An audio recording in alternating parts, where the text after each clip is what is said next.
I've been contacting the club during like lockdown because they're checking how I am and stuff like that, and I actually pitched an idea with them, Brilliant. separate idea.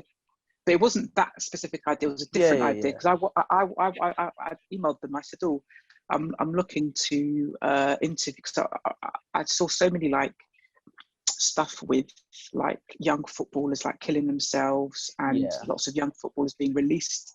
So I pitched the idea. I said, "Oh, I'm looking to interview some of the Borough Academy players. How would you feel about me interviewing them?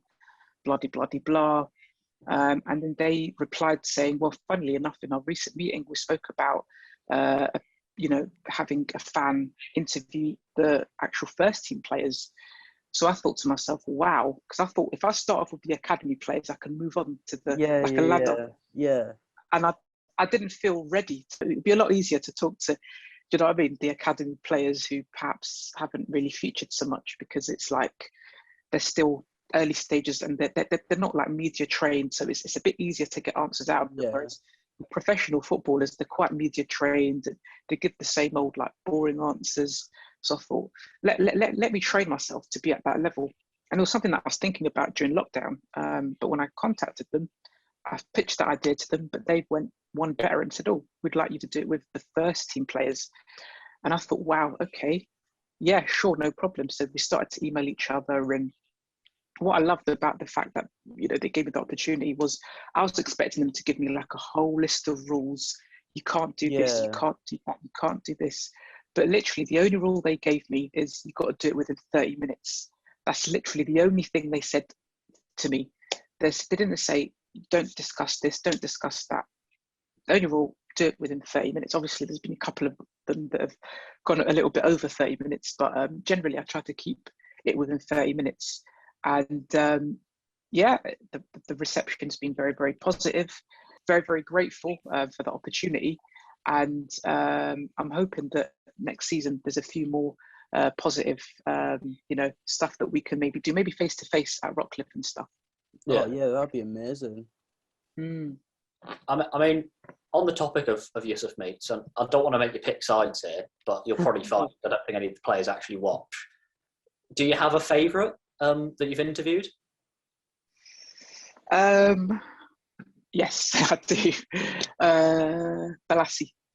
And the reason being was we spoke before, like off screen before, and he actually grew up from around the corner from where I live.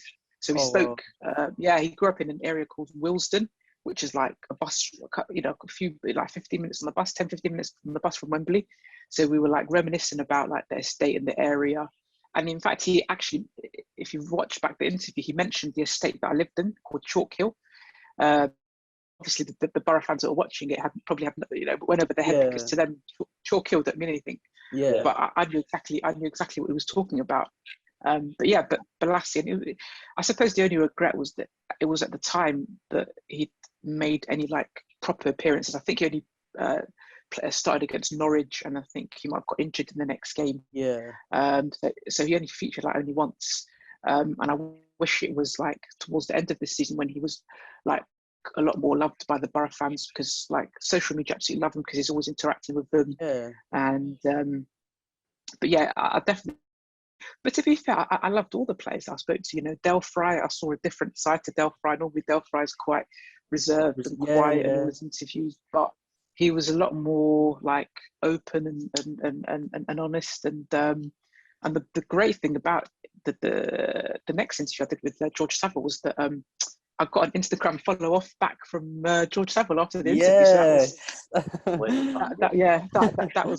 that was a nice surprise. And I think the players, they talk with each other, because obviously me and we're talking a lot about Paddy McNair, and like a few days later, Paddy McNair started to follow me. So it was like it was beyond like my wildest dreams kind of thing.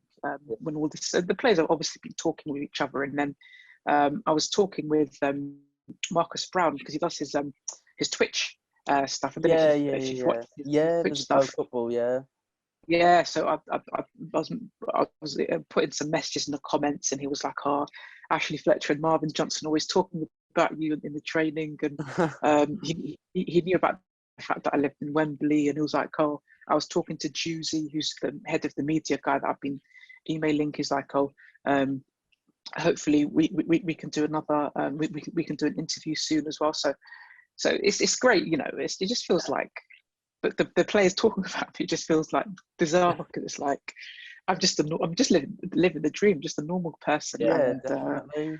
and it's great. And one of the good things about the interviews is I think it hasn't been your typical boring interviews. Yeah, the most important things are 3 points, and players giving their typical rubbish answers. Because I watch a lot of different interviews, people like Chunks and people like that who interview footballers, and I've seen a kind of, and Tubes on Soccer AM, they do a more relaxed sort of style. So I tried to copy that a little bit like how you both were doing today. I thought, let me have my interview like that, rather than your Sky Sports, you know, Jeff Shreves or whoever giving like the interview, and the players kind of like scratching their head and, you know, giving their typical cliched answers. So the fact that they were very open, honest, and had a lot of banter, a lot of laugh, it was brilliant.